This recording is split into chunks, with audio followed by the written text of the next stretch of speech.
Hello, my dear friends. I have a question for you. Is your clutter controlling you? You want to know how to get in control of your clutter? It's called a clutter stop. It's what I call a clutter stop. I used to call it a clutter check, but now I call it a clutter stop. We want to stop clutter from retaking over.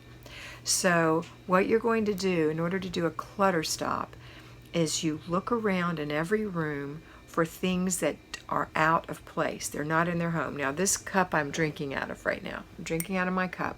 But if I was just to leave it here, if I was doing a clutter stop, I would come and say, oh, that doesn't belong there. That needs to be put in the dishwasher, or that needs to be hand washed and put in the drain rack in my example. And then once it's dry, it'll go in its home on the shelf. But that's an example. Here's some more things that I have sitting around, just for example for you. I ordered some clothes today, and I needed to take my measurements. That's a tape measure. So it's sitting on the table. When I do my clutter stop, or when I get done with these recordings, it needs to be put away. Always pick it up and don't pass it up. All right? That's about all that I have on here, other than I ate a piece of cheese, and here's the little the little black, what are these called? They're so delicious. Anyway, these particular cheeses are called, oh yeah, Baby Bell. If you can ever find the black ones, oh my goodness, they're delicious. Anyway, that needs to go in the garbage. And I just dropped some of the wax cover on the floor. I'll get that in a minute. But that would be clutter check. So those are the kinds of things. Those are just 3 little things that I have to pick up. I don't see anything else in here. Nope, there's nothing else that needs to be picked up, because you know why? Because I've learned how to pick up after myself. So when I stand up, I take those things and put them away, because it's a little. Doing a little bit is easy. Doing a lot is hard. So if you wait until you've got so much laundry, or so many things to pick up, or so much clutter to declutter, and you think you have to do it all at one time, that's when you become overwhelmed, and that's when your clutter starts controlling you.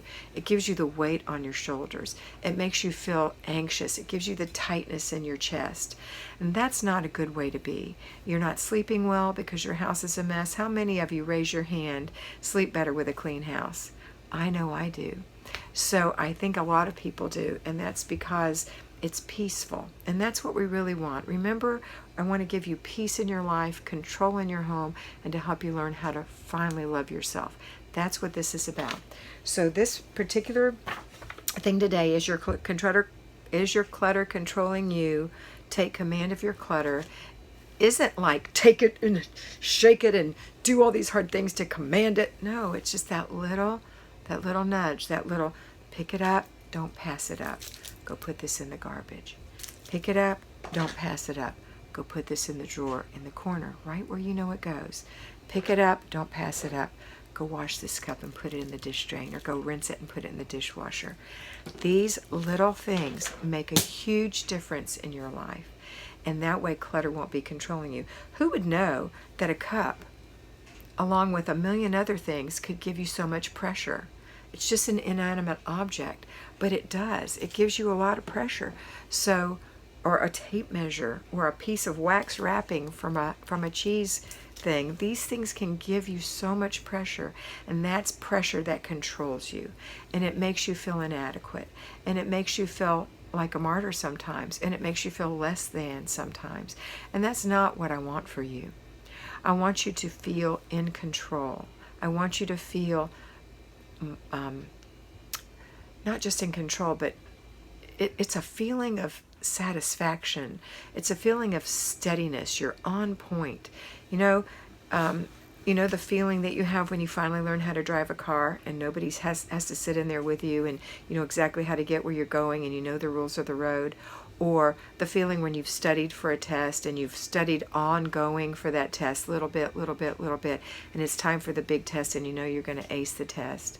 That's the way you feel in your home when your laundry is under control, when your dishes are under control, when your floors are under control, when your clutter is under control, when you have a place for everything and everything is in its place.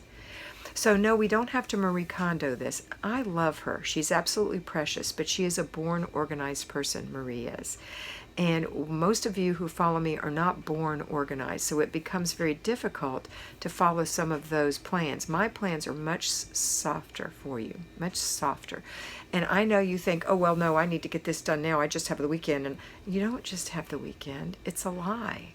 You tell yourself a lie. It puts a lot of pressure on yourself when you say, I just have this Saturday to get this done. Unless you need to move on Sunday, and that's different. But in general, we think that all the stuff that we've let accumulate for 2 or 3 years, or 4 or 5 or 12, has to be done on one weekend, or one day, or 1 week, or we need to hire somebody to do it for us. Those are all errors in thinking. When we hire somebody to do it for us, guess what happens? Have you watched, you are not hoarders. First of all, let me just preface what I'm about to say. You are not a hoarder. You are not a hoarder. A hoarder is a mental disorder. This system won't work for hoarders.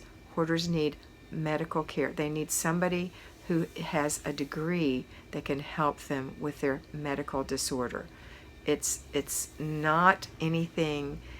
So please, if you say that you're a hoarder, you might as well say, oh, I eat sugar all the time, I'm a diabetic. You're not a diabetic unless you are. You're not a hoarder unless you are. And you know if you're truly and truly a hoarder. You're a hoarder when you can't move off of zero and you can't throw anything away, even boxes. You save everything. So please don't call yourself that. Don't label yourself with that, because that is a very heavy, heavy burden for a person who is a hoarder. So for you, you have the way out, and the way out is a little bit at a time, a little bit at a time. Okay, so have you seen the hoarder shows where people come in, all that to preface this statement, have you seen the hoarder shows where people come in and they cajole the person who's a hoarder, and these are professionals, and they go in and they actually clean out all the filth, and they get their little house all great. You know what happens when they leave them alone? They revert right back because something hasn't changed inside of them. So when you practice every day to do something a little bit at a time, a little bit at a time, a little bit at a time, you get good at it. So that when you finally get that hutch cabinet cleared, when you finally get those set of shelves emptied, when you get those books that you don't need in the house gone, that is going to make you feel like you've accomplished something, because guess what? You have accomplished something. And you're going to be stronger for the next step. Even you who are not a hoarder can hire somebody in to come clean your entire house and organize it. But if you never learn the steps to organization, you won't keep it there for long. Within a week, it's going to be blown up. Within a week. Within a month, it's going to be cluttered. Within a year, it's going to be overwhelming. So stop now thinking you have to depend on someone else to do this for you. You don't. You just have to do a little bit every day. So this week we are in Zone 2, the kitchen. What a great time to work in your kitchen. It's the holiday season. You've just been through Thanksgiving here in the United States. We're getting ready to go into the holidays here for Christmas, Hanukkah, all the different religions have different things. The biggest one being Christmas here, and Hanukkah I think is second. And I think we're in the Hanukkah now, actually. But you want to get in that kitchen and you want to start clearing some things out, okay? And who knows? You know, your little daughter may give you a new spatula for Christmas, and you want to say, I better get rid of some of these things. She may not, but you know what I'm saying. So be ready to be free with giving those things away. Don't pretend like you're a hoarder and you can't get rid of anything. You can get rid of things. Go in your kitchen, open the drawer, look in the drawer, and say, what of these are duplicates?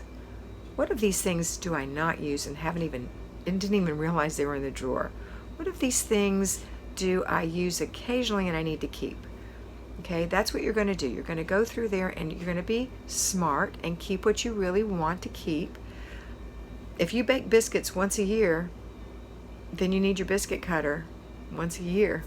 Now, you could use the top of a glass if you wanted to, or a mason jar rim if you wanted to, But if you want to use your biscuit cutter, it's perfectly okay. But do you need 3 biscuit cutters when you make biscuits once a year? No, you do not. Okay, that's the example. So go through each of your drawers. If that's what you're planning on doing this week, pick 4 areas that are going to take 15 minutes each. If you're a payroll, you're going to do this on Saturday morning in 1 hour. If you're at home, you're going to do it over the next 4 days. Monday, Wednesday, Thursday, Friday. Take Tuesday in the conventional Flylady plan as your free day. Now you can move that around if you want to, have free day on Monday or free day on Friday, but not as a default. It needs to be planned in advance. And also plan out what you're going to do for your basic weekly plan. So your basic weekly plan this week is weekly home blessing hour on Monday if you're at home. Tuesday is free day. Wednesday is planning and desk day. Thursday is errand day. And Friday is car and purse day. Saturday is have fun, family fun day, and Sunday is renew your spirit. Now for payroll homemakers, you're going to do weekly home blessing hour on Saturday morning as well as your zones. You're going to spend 2 hours on Saturday doing your weekly home blessing hour. If you don't know what that is, search around in my playlist and find weekly home blessing hour and watch that video or those videos. Don't watch too many of them. They're all the same. Just do one. They're not all the same. They're all a little different because they're presented by me at different times, but the subject matter doesn't change too much. So you're going to do your weekly home blessing hour and your zone on Saturday. And your zone, as I just said, is the kitchen. If there is 0 clutter in your kitchen, at-home homemakers and payroll homemakers, if you're at that point, there is no hidden clutter. The pantry is great, the refrigerator is great, under the sink is great, all the drawers are great, all the cabinets are great, all the shelves are great, above the refrigerator is great, the countertops are great, then you're just going to do 4 deep cleaning things in your kitchen. Each one to take you 15 minutes or less. So it could take you less than an hour on Saturday for at-home homemakers once you get to the point where everything is clean. And when you do those clutter stops, that's going to keep it that way. So if you have decluttered your kitchen counter and you turn around in 3 days and it's a mess again, then you haven't learned how to do clutter stops, which is how you control clutter, and it stops controlling you. So start being really sincere about doing 3 of those a day, morning, noon, and evening. At-home homemakers, morning, noon, and evening. Payroll homemakers, before you leave, when you come home, and before bed. Okay? All right. I'm so excited for you to finally get control over this clutter. Have a wonderful day, and always remember to be beautiful, because you are beautiful.